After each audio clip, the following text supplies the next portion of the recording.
Salut les voyageurs, j'espère que vous allez bien. On se retrouve aujourd'hui dans une nouvelle vidéo afin de parler du passé de Dragon dans la marine, sa relation avec Akainu et le futur affrontement qui les opposera. N'hésitez pas à liker la vidéo si celle-ci vous a plu pour me montrer votre acquis du likement et activer la cloche d'or de Chandora pour me montrer votre acquis de l'observation. Sur ce, commençons la vidéo.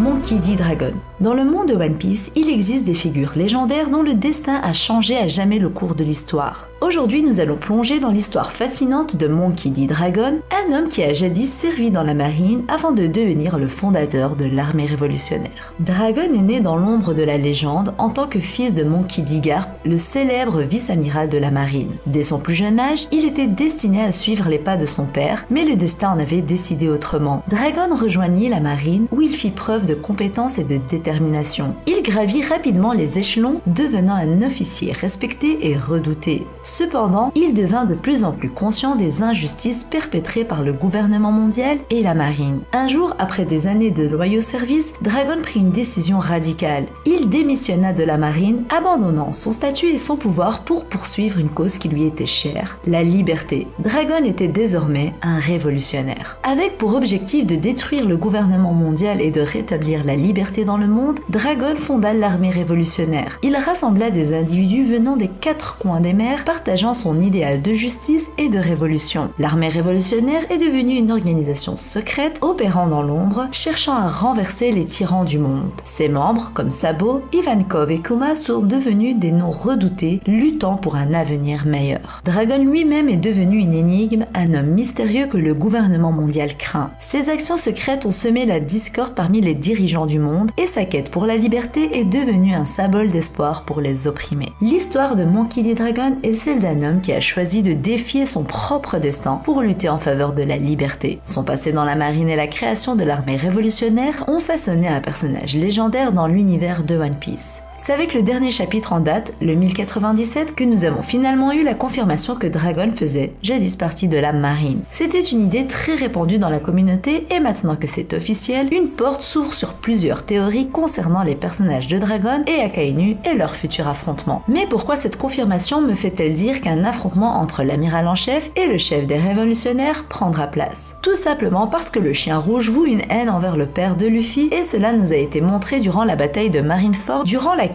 Akainu était le seul du camp opposé à Luffy à appeler ce dernier fils de Dragon. Comme si l'importance que Luffy avait aux yeux de la marine n'était rien d'autre que son lien de parenté avec le révolutionnaire. Et maintenant que Dragon nous a confirmé dans le chapitre 1097 qu'il fut un membre de la marine, nous pouvons comprendre d'où provient la haine d'Akainu envers ce dernier. Une haine qui n'est pas partagée par les autres amiraux ou membres de la marine qui considèrent Dragon comme une menace parmi tant d'autres. En effet, la haine d'Akainu envers Dragon semble purement personnelle, provenant probablement d'un différend qu'ils ont eu dans le passé. Mais qu'a-t-il bien pu se passer entre les deux pour que l'un voue une haine absolue envers l'autre? Eh bien, il est fort probable que ces deux derniers étaient de proches amis à l'époque et que la trahison de Dragon envers la marine a engendré une haine chez Akainu, qui est propre à lui-même car les autres n'étaient probablement pas proches de Dragon comme il l'était, ne provoquant aucun sentiment chez eux. Comme ce fut le cas chez Kuzan, dont le départ a attristé et touché Garp, son ancien maître et proche ami au point où ce dernier est parti sur la ruche afin de récupérer Kobe et de convaincre Kuzan de revenir dans le camp de la justice. En dehors de Garp, les autres marines n'ont pas été affectés par le départ de Kuzan car il n'était qu'un collègue et non pas un ami proche. Alors parallèlement, le départ de Dragon a pu affecter Sakazuki tandis qu'il n'a pas provoqué de sentiments particuliers chez les autres. Si on ne mentionne pas Garp qui a dû être attristé mais qui a respecté les choix de son fils car Dragon sert la justice tout autant mais à sa façon. Alors, Dragon et Akainu qui ont le même âge auraient monté les échelles ensemble et partagé une partie de leur carrière ensemble afin de devenir des amiraux. Seulement, Dragon en voyant l'injustice de cette institution qui obéit malheureusement au gouvernement mondial, a décidé de quitter les rangs et de former son propre mouvement et d'agir selon sa propre justice. Néanmoins, l'amiral rouge aurait vécu cela comme une trahison de la part de son ancien ami et est resté fidèle à la marine contrairement à ce dernier. Mais alors une question se pose. Pourquoi Akainu n'a-t-il pas suivi son ami s'il voulait rester à ses côtés? La décision de Dragon a été engendrée par une réalité dont il a été témoin par ses propres yeux. Le gouvernement mondial n'est qu'injustice et en dictant les agissements de la marine,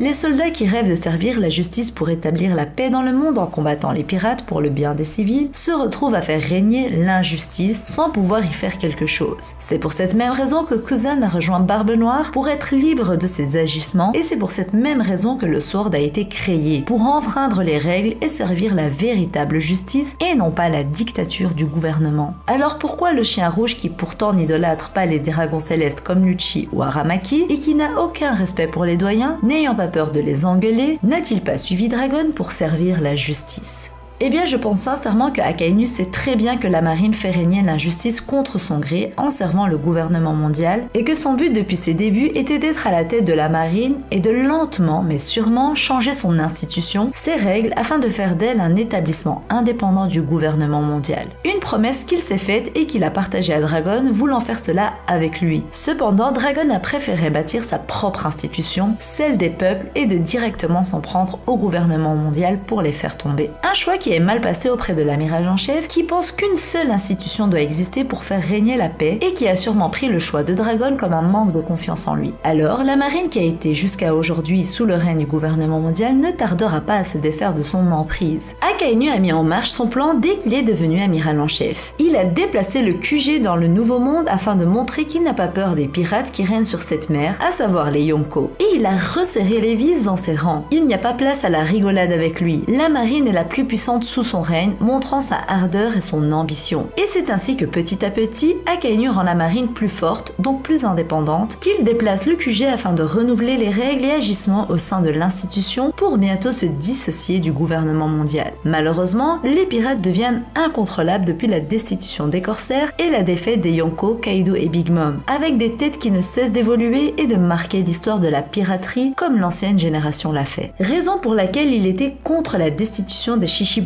et qu'on le voit souvent énervé avec ce qui se passe récemment entre Sabo qui est devenu l'empereur des flammes, Law qui s'est confronté à un empereur, Shanks qui s'est lancé dans la course et a affronté Kid, les ex-corsaires qui ont fondé la Cross Guild et qui s'en prennent directement à la marine à l'instar des révolutionnaires, Luffy qui a fait de Vegapunk un allié et qui met un bâton dans les roues de la marine et Kizaru, etc., etc.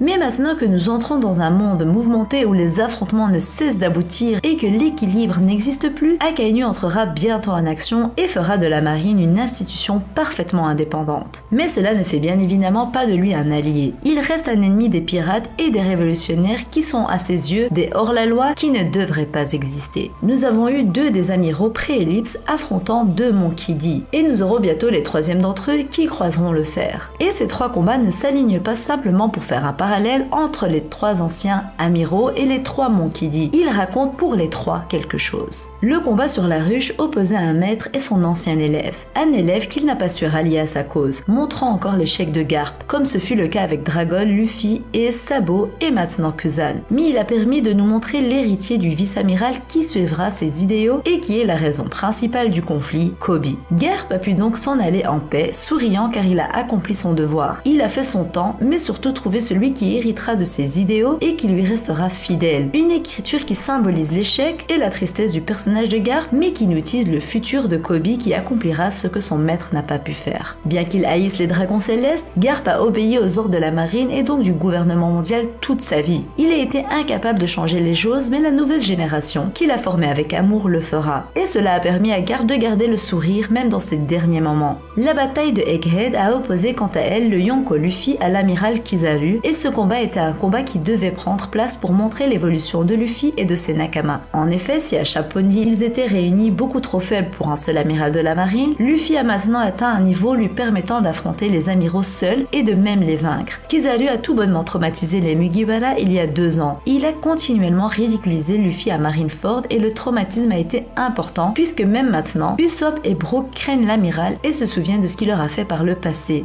Zoro dira même à Luffy de se concentrer dans son combat car il connaît la puissance d'un amiral et surtout de Kizaru dont il a gardé des souvenirs amers. Alors ce dernier combat devait prendre place pour montrer que Luffy n'a plus besoin besoin de fuir et il a d'ailleurs engagé le combat avec un grand sourire en disant à son opposant que lui et ses camarades étaient devenus beaucoup plus forts. Nous arrivons donc finalement au possible affrontement entre Akainu et Dragon. Un combat qui lui racontera l'histoire de deux anciens amis qui sont devenus ennemis suite à la trahison de l'un d'entre eux et leurs perspectives différentes de la marine. En effet, un a quitté celle-ci ne voyant aucune justice tandis que l'autre ne voit la justice qu'en la marine s'étant préparée à changer cette dernière. Une idée qui n'a pas été partagée et qui a créé une tension entre les deux. Alors nous aurons potentiellement pour le chapitre 1100 le début de leur confrontation si Dragon n'intervient pas à Egghead. Bien entendu, leur combat peut avoir lieu plus tard et Dragon peut toujours se montrer à Egghead avant de combattre l'amiral en chef. Reste à savoir comment et quand les deux croiseront le fer, mais ça promet d'être un combat légendaire et bien plus impactant que les deux combats précédents car Akainu sera beaucoup plus fort que Kizaru ou Kuzan et Dragon sera beaucoup plus fort que son père qui a perdu la main avec la vieillesse et son fils qui doit encore grimper les échelons. Alors ce combat risque d'être épique s'il prend place et il nous permettra de plonger dans la relation des deux personnages, leur passé respectifs et leurs idéaux. Voilà les voyageurs, nous arrivons à la fin de cette vidéo qui j'espère vous aura plu. N'hésitez pas à partager vos avis et théories en commentaire, j'essaie de lire et de répondre à tout le monde. Sur ce, je vous dis à la prochaine et d'ici là, portez-vous bien. Bisous!